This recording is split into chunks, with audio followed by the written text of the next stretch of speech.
అతిపెద్ద శైవ క్షేత్రమైన వేములవాడ రాజరాజేశ్వర స్వామి ఆలయం శివరాత్రి వేడుకలకు సిద్ధమైంది. ఫిబ్రవరి 25, 26, 27 తేదీల్లో శివరాత్రి వేడుకలు జరగనున్నాయి. ఈసారి వేములవాడకు భక్తుల తాకిడి ఎక్కువగా ఉంటుందని అధికారులు అంచనా వేస్తున్నారు.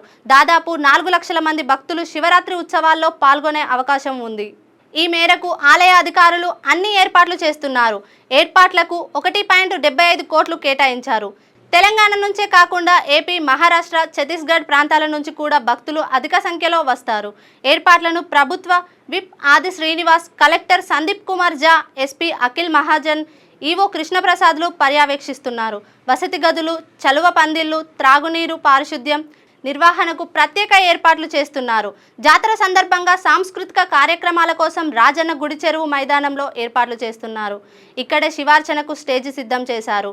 తిప్పాపూర్ ప్రధాన బస్టాండ్ నుంచి ఆలయం వరకు భక్తులకు ఇబ్బంది కలగకుండా 14 ఉచిత మినీ బస్సులను ఏర్పాట్లు చేస్తున్నారు. శానిటేషన్ నిర్వహణకు 1200 మందిని నియమించారు. కోడె మొక్కుల కోసం ఒక్కో షిఫ్టుకు 60 కోడల చొప్పున 4 షిఫ్టుల్లో భక్తులు మొక్కులు చెల్లించుకునేందుకు ఏర్పాట్లు చేస్తున్నారు. దాదాపు 2000 మంది పోలీస్ సిబ్బందిని నియమించనున్నారు. జాతర ప్రాంతంలో చాలా చోట్ల సీసీ కెమెరాలు ఏర్పాటు చేశారు.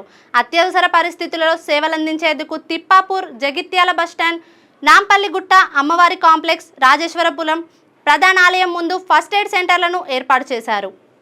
ఇదిలా ఉండగా ఫిబ్రవరి 25న రాత్రి 7 గంటలకు రాష్ట్ర ప్రభుత్వం తరపున 7:30కు టీటీడీ తరపున పట్టు వస్త్రాలు సమర్పించనున్నారు. తెలంగాణ ప్రజల ఇలవేల్పుగా కొనసాగుతున్న రాజన్న ఆలయంలో శివరాత్రి వేడుకలు అంగరంగ వైభవంగా జరగనున్నాయి. ఇప్పటికే అన్ని దారులు వేములవాడ వైపే అన్నట్లుగా ఉంది. శివరాత్రి ఉత్సవాల అప్డేట్స్ కోసం చూస్తూనే ఉండండి SRK టీవీ.